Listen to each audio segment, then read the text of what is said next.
I'm delighted to be with the Wisconsin Democracy Campaign today. I have always thought that it was an appropriate name. Wisconsin Democracy Campaign, very attractive name. Not sexy per se, but cool. It's good. I like it. However, recent events have led me to believe that we might want to rename it the Wisconsin Democracy Search. Because our very democratic state seems to have misplaced its democracy. Now, you can see that as a blunt criticism of Kathy Nichols, the Waukesha County clerk, who lost the second largest city in the county, and 14,000 votes for a couple of days. But more bluntly, I think Wisconsin is suffering from a very serious case of displaced democracy. And it didn't start in November of last year or in February of this year. We have had, despite the incredibly great work of Mike McCabe and all of the folks in this room, a real diminishing of democracy in recent years in Wisconsin, and it has gone beyond the core work of the Wisconsin Democracy Campaign. The Democracy Campaign talks a great deal, although I'm delighted that not exclusively, about campaign finance issues, about the money in our politics. And that's a big deal. Money in politics is corrosive and corrupting. But I want to emphasize to you that it is not merely corporate money or outside money flowing into our politics that diminishes our democracy. There are so many cases where we diminish it willingly ourselves. And I want to emphasize that as we gather today, we gather at a time in the state of Wisconsin where there is an active campaign waged by, almost exclusively by one of our daily newspapers, to end the election of our judiciary. Yes. To take that right away from the people and to vest it in the powerful few. And I know, it's funny, even Rachel Maddow on MSNBC one time, and she goes, you mean Wisconsin elects its judges? I didn't know any place elected judges. And I had to explain, yes, we do elect judges because we actually believe in democracy. We think every official ought to be accountable to the people. We do not believe that justices of our Supreme Court ought to be high priests who stand above us appointed by some predecessor, some governor, some coterie of political insiders.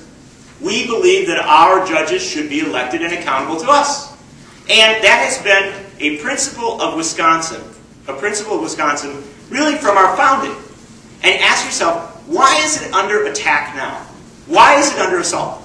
Well, you can understand very clearly. Our judicial elections are an absolute flaming, festering mess. They are awful. They are offensive. They are disgusting. And so, what would our response to that be? Well, in a democracy, I can tell you what the response would be. It would be to say, let's fix the election process. Let's fix the campaign finance process. Let's clean it up so that our elections can return to being honorable contests between honorable people, and we don't have all this outside money, all this bad influence, all this gaming of the system. But no, there are people who say, well, the problem is not all the outside forces, it's not all the corporate money, it's the voters. You know, if we could just get the people out of this process, everything would be fine.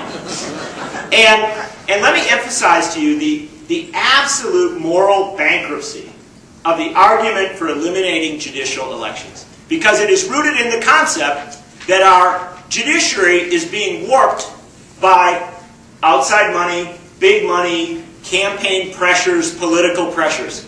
And so they want to end the election of judges. And I thought to myself, well, sounds great, because we want to get all that bad money out, we want to really clean things up, let's get rid of the judicial elections. And why stop there? I understand that some of these same big money forces also give money to legislative candidates. And I understand that they also seek to influence gubernatorial elections, and U.S. Senate elections, and U.S. House elections. Why don't we just get rid of all elections? Because if we want to have a judiciary cleansed of outside influence, and we can't do it by reforming, by cleaning up our politics, then shouldn't we also apply the same standard to our legislative and executive branches? That's the logical conclusion of that fallacious argument. Our judges should be elected. They should be accountable. The problem is not an elected judiciary. The problem is a failure of will on the part of our political leaders when it comes to cleaning up a corrupt process. And so, don't let anybody tell you we need less democracy. We need more democracy.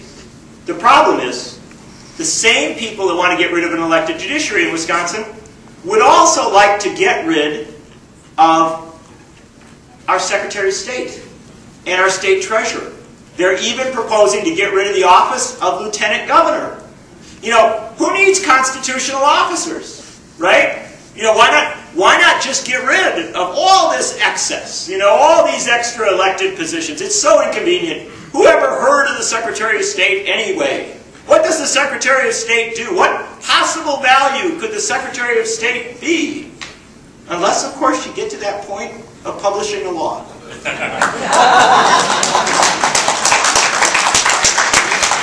And suddenly you realize the value of dispersing the power among different elected officials, not resting it in one king.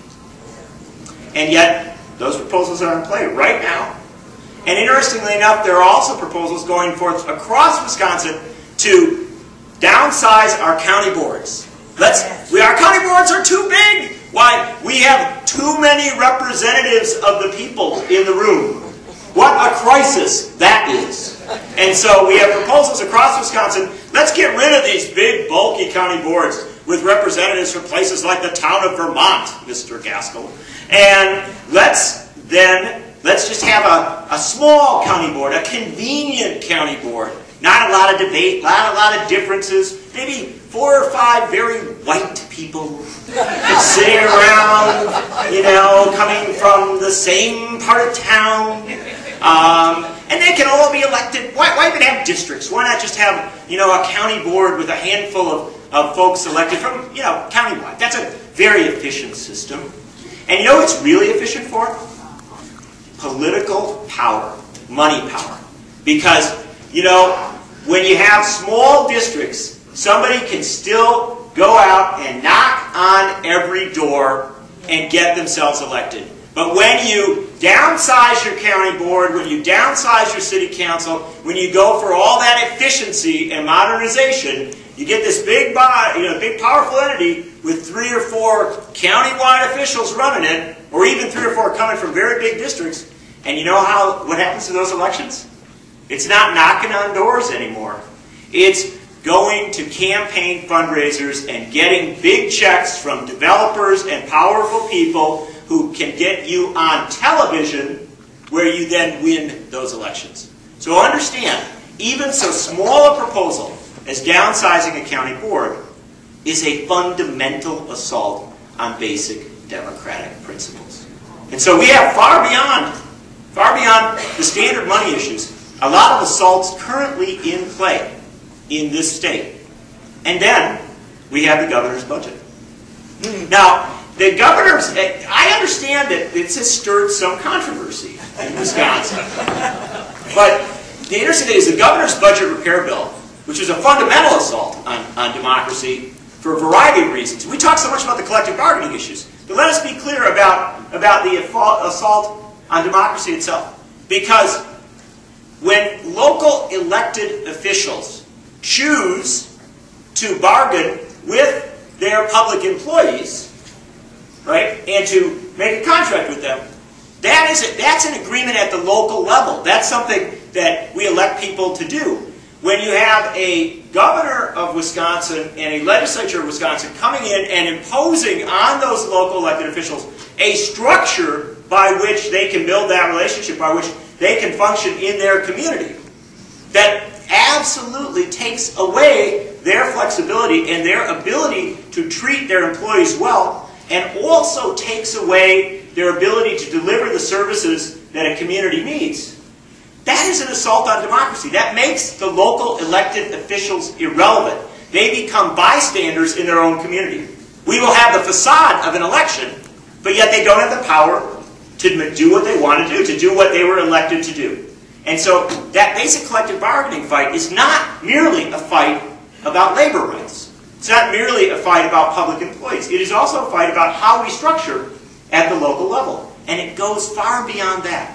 Because in the governor's budget, in his initial budget proposal, what did he suggest? He suggested that they wanted to cut funding for public education dramatically. However, at the same time, they wanted to dramatically increase funding for charter schools, right? Hundreds of millions of dollars for charter schools. And then here's this interesting thing. They proposed, initially, to take away the power of local school boards to make decisions about charter schools. So, we are going to give you all the power you want to deal with the area where we're cutting the money, and we're giving you no power to deal with the area where we're increasing the money. So what does that do? That, again, makes local democracy irrelevant. It takes away the power of citizens to go in and say, this is what we want, this is how we want our school board to operate, and it shifts it over to a statewide board appointed by the governor.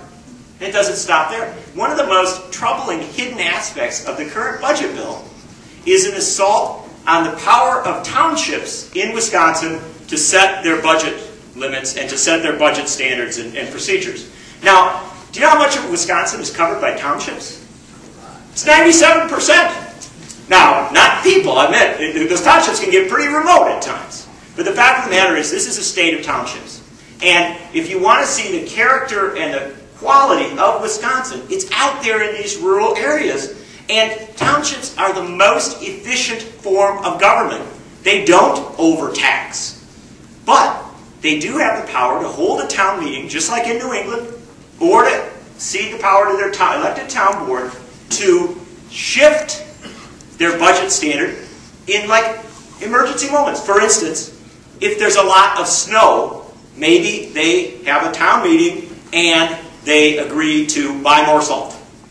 Now, when you're a township, you're small enough that you need that. Governor Walker is proposing to take away that power. He's proposing to take away the power of townships to raise their budget limit. This is, again, a fundamental assault on basic democratic rights where we live. When we put all these things together, you start to see that this is, as Mike McCabe suggests, a troubling moment.